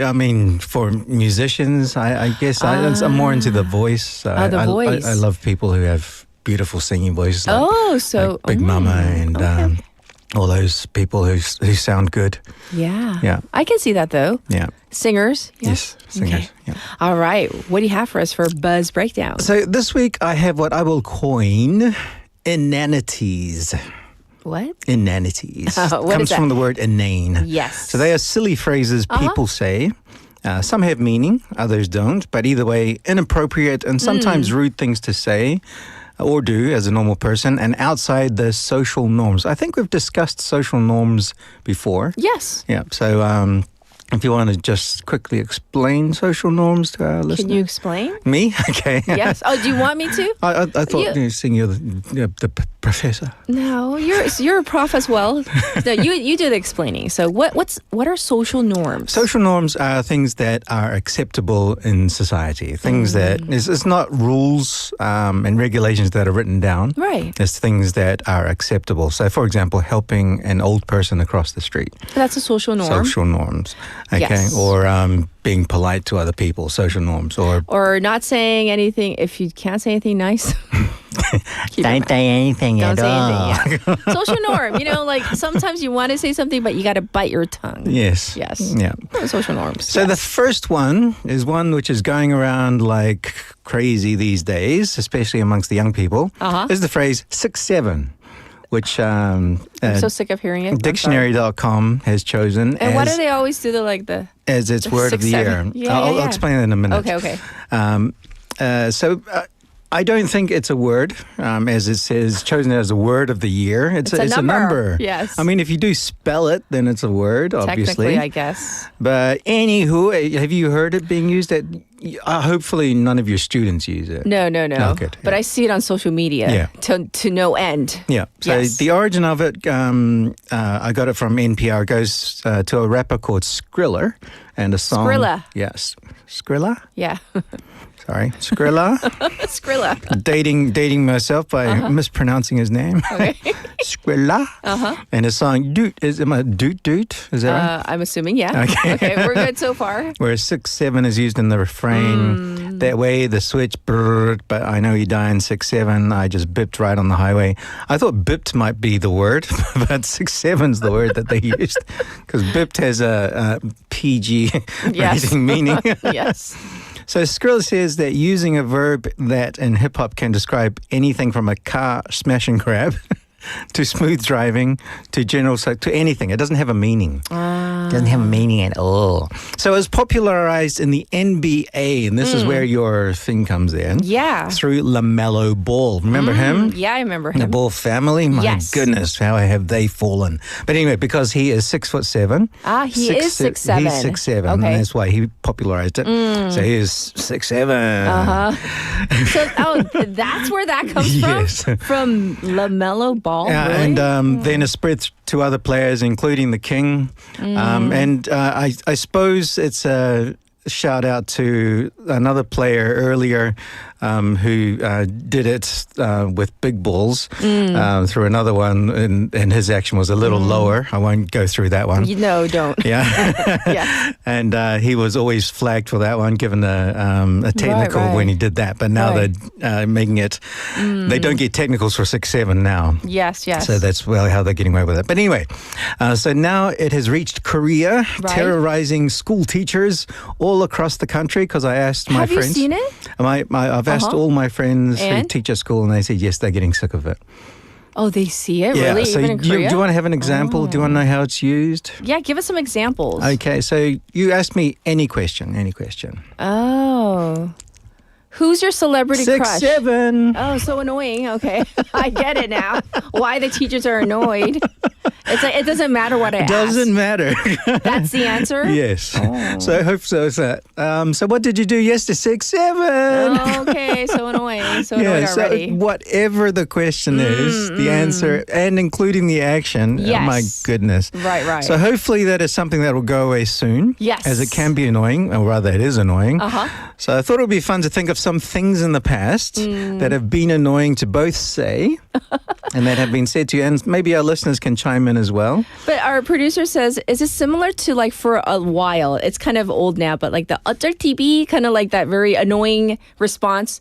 You don't know that one? Oh my goodness. I Yeah. am dating me. I have never heard of that one. 어쩔 TV? That was like even like a couple years back, right? I mean, it's not even recently. Okay. Where that's how like little kids used Yeah. to respond. Yeah. Like give them a question, they would be like, "Oh, 어쩌라고," or like, "So what?" Oh, yes. Also, Yeah. yes. Yeah. Yeah. Now yeah. you remember, right? Yeah, now I remember. Okay. Yeah. I was gonna say Vasana.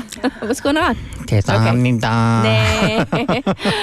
Okay. So what's our next one? Okay, so you might know the first one. Okay. It's an innocent phrase, but used inappropriately. You may Yes. remember where it comes from. And the phrase is, it doesn't matter. It doesn't matter. It doesn't matter. So let's give our listeners an example, because if I say the origin, it will detract from the phrase. Oh, it doesn't matter? Okay, so ask me something like, how was... I'll ask you a question. Okay, so how was your weekend, Kat? It doesn't matter. No. You give me the proper answer. Oh, okay. Give me the proper. Okay, let's try. Okay. Take two. Okay, No, here we go. one more time. Okay. How was your... what did you do yesterday, Kat? Yesterday. It doesn't matter what you did yesterday. Oh, really? That's how it's... Who first used Oh, this? you've never heard that before? No. Oh, my goodness. Okay, so how's your family, Kat? They're okay. It doesn't matter how your family is. Okay, now you're getting on my nerves. You've never heard that? Oh, I guess you don't watch wrestling then. No, I don't. Okay. Oh, wrestling? Yes. So some of our older listeners and maybe some younger ones who watch wrestling may have figured it Right. out. That is Dwayne "The Rock" Johnson. Oh, okay. So I know who that is. Yeah. Dwayne Johnson. So if you look at it, I mean, he does it way better than I did. Apparently. Yeah, because his voice is Booming. It doesn't matter. Oh, I can't even do his voice. Okay. But it brings the house down every time he does it. Uh-huh. It goes. So don't try this at home. Don't do it to your parents. Sorry. Don't do it to your it school went teachers. way over my head. I'm just like, what? Okay, just, yeah. Okay. Hey, actually, maybe you could do it to your husband. hey, honey, how was your day? Oh, it doesn't matter how your day was. Ask me how my day was. I'd be like, are you PMSing? What's wrong? Like, what is going on? So, yeah. Are you having a rough day at work, honey? Yeah. Apparently. So I was going to say, yeah. And husbands out there, don't try this with your wives. Okay. Okay. So I was wondering. So I was going to ask you if you know any other wrestling phrases, but you don't know that one. So I'm guessing you don't know any. If you want to other. get eye rolls from me, we can continue so you don't down even this know road. this one then. I don't watch wrestling. I Oh watch my so many sports. I goodness. don't consider WWF or WWE or whatever it's called these days. Yeah. That's not a real sport, is it? It's like fake. It's entertainment. It is entertainment, but I don't consider it a Okay, real what is sport. acting? It's not a sport. No. But is it real? It is. It's entertaining, but I don't know. Yeah, I'm it's just not fake. into the fake wrestling. Yeah, it's acting. Really? It's acting. My goodness. I don't know. I'm not. We I know can't it's get acting. into it. It's fun. Apparently, you and Benny are into it because he's talking about John Cena. Can you see me? Apparently, I can't. Actually, some people in the world, they actually think that whenever John Cena's there, they pretend or they say, "Oh, I can't see him." Oh, really? Yeah, in real That's life. an ongoing joke. Yeah. No, well, I don't know what it is, whether it's a mental thing or whatever. Okay. So they can't see him. Another thing that The Rock does. Yes. Just one more thing. is Okay, that, okay. Can you smell what The Rock is cooking? Okay, anyway. Okay, the next two yes. are from a comedy skit show in England. So the first one I still use. Yes. The first one I've used both at work in Korea and back in New Zealand many times, both for a little bit of humor and a polite way, there's my New Zealand accent, polite way to say no. Oh. And the phrase is, computer says no. And you got to say it like that? Yes. Computer says no. Computer says no. Okay. So picture this. A person goes to a bank, fills in a loan application. Everything is fine. Everything looks dandy. Okay. Everything adds up. He goes to the clerk at the desk, and the person sitting there types it in and goes, computer says no. Oh. And you can see that the person didn't even type in anything. Right. It was they're going, faking it, pretending to type something in. computer says no. They just want to say no. Yes. So in a droll voice in that fake, that computer fake. says no. Yes. So every question is met with that answer. I do it when I go out sometimes drinking with my friends. And I say, You do that? Can you give me a drink? Computer says no. Do you get smacked on the back? Sometimes. If I were your wife and you did that, I never say that to my wife. you would get such a 등짝 smashing from me. No. We don't condone violence, by the way. But yes. I only say it to a crowd who knows what I'm talking about. Yeah, So if apparently I'm not your crowd. No, then we've never gone out to. No. Yeah. Yes. Otherwise, people will think I've lost my marbles. Yes. Which is another phrase. Oh, lost my marbles. Lost my Explain marbles. that one. Okay, that Because means marbles, people think are like the little, like 구슬 or, yes. So what is lost my marbles? Explain. Okay, lost my marbles means you've gone crazy. Crazy. Bat crazy. Yes. Yeah. So the comedian who does this in the skit is David Williams, and the show is Little Britain, if you want to check it out. Yes. And the last one, or the next one rather, the second one, I use all the time in class. And I'm sure you guys will dry heave and roll your eyes. Oh no, I'm so scared.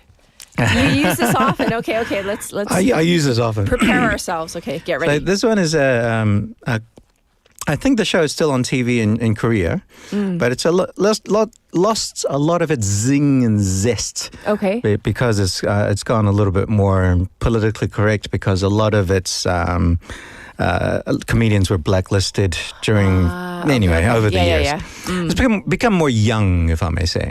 So they used to have a guy that would eat the moo with his front teeth. That one I know. Yeah. We got Yeah. So one of my Can you pretend to do it? Okay. Oh, listeners, if you could see his face. Vasana, applause. Everything you do for the show, we appreciate. Yes. So yes. But the one I'm going to do today Yes. is the following. The following. So ask me any questions. So sort of like a question about? So like 6, 7. Okay, so what are you doing today, Vasana? 몰라.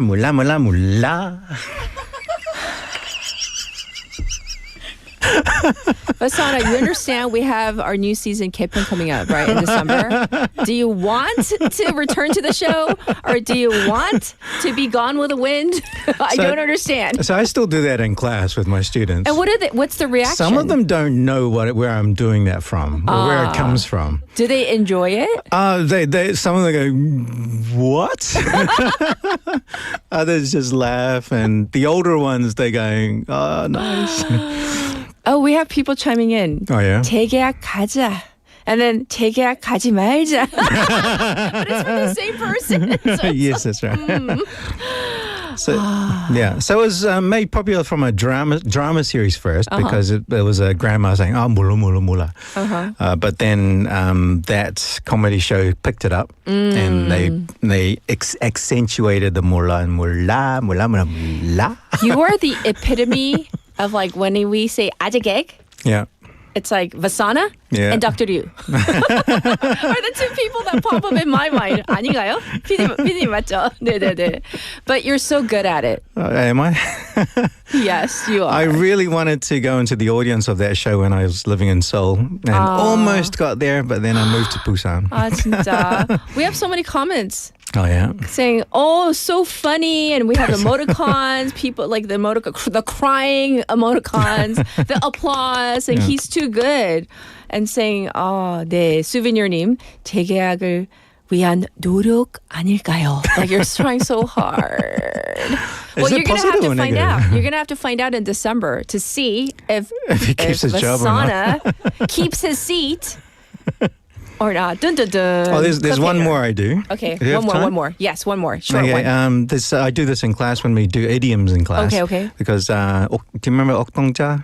옥동자? He's the ugly guy with the squashed face. I don't know. I was just never Okay, into all the... 정종철 is his real name. And what anyway, do? he would say, chapter number 4, idioms. down. 자, 이제 마칠 때 된 것 같아요. It's time to end our segment and our program, but thank you, Vasana. We do appreciate your effort, and we'll check in with you at least next week. 네. Bye, Vasana. Bye-bye. It's time to wrap up for this Thursday morning. So I'm wishing you a wonderful day, full of laughter and joy. Here is Superstition by Stevie Wonder. And by the way, people are saying you're never too old to have a crush. I agree. So have a great one. Bye, everybody.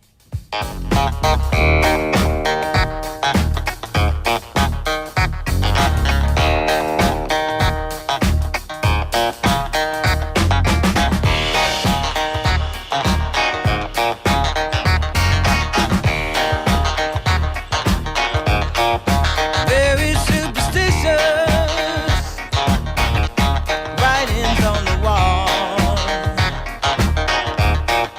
Very superstitious.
English with 부산